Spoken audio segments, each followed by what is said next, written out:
अस्सलाम वालेकुम। आप देख रहे हैं खालिद इकबाल यूट्यूब चैनल। नाज़रीन, आज मैं आपको एक बहुत ही पते की बात बताता हूँ, और वो ये कि अपने मामलात कभी दूसरों के हाथ में मत दें। इंग्लिश में इसे कहते हैं कि always be master of your own affairs. अगर आप अपने मामलात दूसरों के हाथ में देंगे तो फिर आपके साथ क्या होगा, ये कुछ मिसालें मैं आपको देता हूँ, और फिर इस चीज़ की अहमियत आप ख़ुद समझ जाएंगे कि हमें अपने मामलात अपने हाथ में कैसे रखने चाहिए। किसी शख्स के ज़ाती मामलात हों, ख़ानदान के मामलात हों, किसी इदारे के मामलात हों या किसी मुल्क के मामलात हों, जो ही आप अपने मामलात दूसरों के हाथ में देंगे, आपकी आज़ादी ख़त्म हो जाएगी। आपको अपनी ख्वाहिशात, ज़रूरियात, यहाँ तक कि सोचों को भी कंप्रोमाइज़ करना पड़ेगा। आपका वक़ार, आपकी इज़्ज़त नफ्स, आपकी खुद एतमादी, आपकी खुद मुख्तारी, सब का जनाजा निकल जाएगा। आप अपने इर्द गिर्द अशख़ास को देखें, इदारों को देखें, हत्ता के ममालिक को देखें जो दूसरों पे इन्हसार यानी डिपेंडेंट होते हैं। वो आज़ादी से, अपनी मर्ज़ी से काम कर सकते हैं, न जी सकते हैं। उन्हें दूसरे जिन पर वो इन्हसार करते हैं वही एक टूल के तौर पर इस्तेमाल करते हैं। भला ये ज़िंदगी भी कोई ज़िंदगी है? आज़ादी अपनी मर्ज़ी से अपनी ज़िंदगी के मामलात चलाने के लिए ज़रूरी है कि आप सेल्फ सफिशिएंट यानी खुद कफ़ील हों। हम अपने वतन अज़ीज़ की बात कर लेते हैं। क्या हम दफ़ाई मामलात में खुद कफ़ील हैं? फ़र्ज़ करें कि हम खुद कफ़ील हैं, तो हम अपने वतन अज़ीज़ की बेहतरी के लिए अपने प्लान्स, अपनी स्ट्रेटजीज़ बना सकते हैं।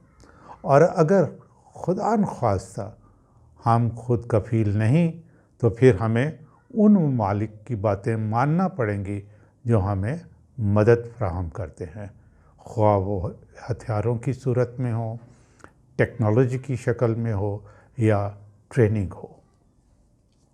चंद रोज़ पहले अखबारात में ये ख़बर थी कि ईरान हमारे ख़िलाफ़ फ़्रांस में एक अदालत में जा रहा है। पाकिस्तान और ईरान ने गैस के बारे में एक मुआहदा किया। मुआहदा ये था कि ईरान अपने गैस फील्ड से पाइपलाइन बिछाएगा और पाकिस्तान की सरहद तक लाएगा, और वहाँ से फिर पाकिस्तान अपनी पाइपलाइन बिछाकर गैस लेगा। अमेरिका ने ईरान पर पाबंदियाँ लगा दी, जिनकी वजह से पाकिस्तान ने ईरान से गैस नहीं ख़रीदी। दूसरी तरफ आप देखेंगे पाकिस्तान और ईरान के दरमियान जो मुआहदा हुआ, अब उसकी खिलाफ वर्जी हो रही है, और पाकिस्तान को तकरीबन 18 बिलियन डॉलर्स तक जुर्माने का सामना हो सकता है। अब पाकिस्तान मखमसे का शिकार है। एक और मिसाल सुन ले, पाकिस्तान को IMF से कर्ज़ चाहिए। हर मीटिंग में IMF एक नई शर्त जो है वो खड़ी कर देता है। अब IMF कर्ज़ देने के लिए इतनी शराइत खड़ी कर चुका है कि पाकिस्तान की बहुत सी पॉलिसीज़, ख़ास तौर पर टैक्स पॉलिसीज़ में ना सिर्फ वो दखल अंदाज़ी कर रहा है बल्कि डिक्टेट कर रहा है कि आप इस सेक्टर पे टैक्स लगाएं, इसमें आप सब्सिडी दें, इसमें आप बिल्कुल ना दें। क्योंकि हम खुद कफ़ील नहीं हैं, इसलिए हमारी हुकूमत आवाम की मदद करना चाहे भी, किसी सेक्टर में रिलीफ़ देना चाहे तो वो नहीं दे सकती, क्योंकि हम दूसरों पर इन्हिसार किए हुए हैं। बेशुमार मिसालें जिनसे आपको पता चलेगा कि हमने अपने मामलात दूसरों के हाथ में दिए हुए हैं, क्योंकि हमारा वेल्थ जनरेशन का कोई प्लान है ही नहीं। हम बहुत से अहम शोबों में खुद कफ़ील नहीं, इसलिए ہم اپنے ہی ملک میں اپنی مرضی کے مطابق نہ رہ سکتے ہیں، نہ کھا پی سکتے ہیں، نہ کام کر سکتے ہیں۔ آپ ملکی حالات کا تجزیہ یعنی انالیسس کریں تو آپ کو 2 فیکٹر اہم نظر آئیں گے۔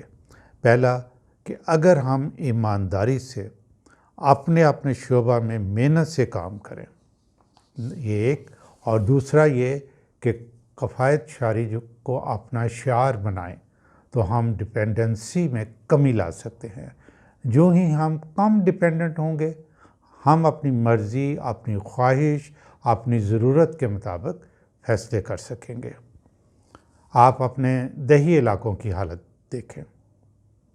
میں تو پاکستان کے تقریباً ہر علاقے میں آفیشیل ڈیوٹی بھی اور کسی نہ کسی ریسرچ کے سلسلے میں بھی گیا ہوں۔ اب زیادہ آبادی میں جو وڈیروں کی زمینوں پر کام کرتے ہیں یا ایگرو انڈسٹری میں کام کرتے ہیں، انہوں نے اپنی ضرورتیں اپنی آمدنی سے بڑھائی ہوئی ہیں، اور یہ تقریباً 99% لوگوں کا یہی عالم ہے۔ شادی بیاہ ہو یا کفن دفن کے معاملات ہوں، اپنی مالی اور سماجی حیثیت سے بڑھ کر خرچ کرنا ہے۔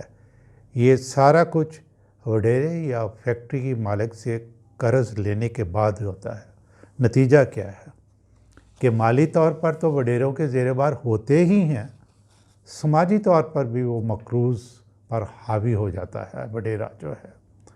پھر وہ ان کے ہر فیصلے میں دخل اندازی کرتا ہے۔ مثلاً بچے کو ہائی اسکول کے بعد تعلیم دلانی ہے کہ نہیں دلانی ہے، یا کھیتوں میں مزدوری کروانی ہے۔ جو ہی بچی شادی کے قابل ہوتی ہے تو وڈیرے کا کوئی نہ کوئی جو ہے زیادہ عمر کا بندہ پہنچ جاتا ہے، اس سے وہ شادی کر دی جاتی ہے۔ یوں یہ انحصاری جو ہے، ڈپینڈنسی جو ہے، یہ نسل در نسل چل رہی ہے، اور آپ اپنی مرضی اور اپنی خواہش کے مالک بھی نہیں رہے۔ ذاتی معاملہ ہو، کاروباری معاملہ ہو، ملکی سطح پہ کوئی معاملہ ہو، اخراجات جو ہیں وہ اپنی آمدنی کے مطابق اگر ہوں تو زندگی وقار اور سکون سے گزر سکتی ہے۔ ملکی سطح پر 2 عوامل اہم ہے۔ اپنی ضرورت کی اشیاء خود پیدا کریں، جو بنانے والی ہیں وہ بنائیں۔ ویلتھ جنریشن کے کانسیپٹ کو سمجھیں۔ ناظرین، یہ بات بڑی امپورٹنٹ ہے کہ ویلتھ جنریشن کے کانسیپٹ کو سمجھیں۔ سب سے زیادہ اہم ویلتھ کیا ہے؟ یہ نالج ہے، علم۔ ہائی لیول ایجوکیشن میں، فیکٹریوں میں ریسرچ کو اہمیت دیں اور نالج جنریٹ کریں۔ نئی اشیاء بنائیں جنہیں آپ ایکسپورٹ کر سکیں۔ سب سے اہم ویلتھ جو ہم اپنی آنے والی نسل کو دے سکتے ہیں وہ نالج ہے، اور نالج جنریٹ کرنے کے لیے پروسیجرز، میتھڈ، سسٹمز اپنے بچوں کو اور اپنے نوجوانوں کے بلکہ ذہن میں ڈالیں۔ مجھے یاد آتا ہے قصبے کمال کن کے عزیز جہاں شبی، کام میں ایسی مہارت پیدا کرو کہ تم دنیا کے لیے اہم ہو جاؤ۔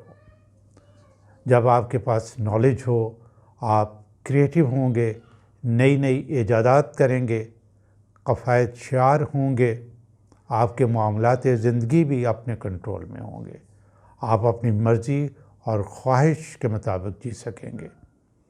پاکستان کے لیے یہ مجھے معلوم ہے کہ اپ ہل ٹاسک ہے، مطلب بہت مشکل ہے، لیکن ناممکن نہیں۔ سوچیں۔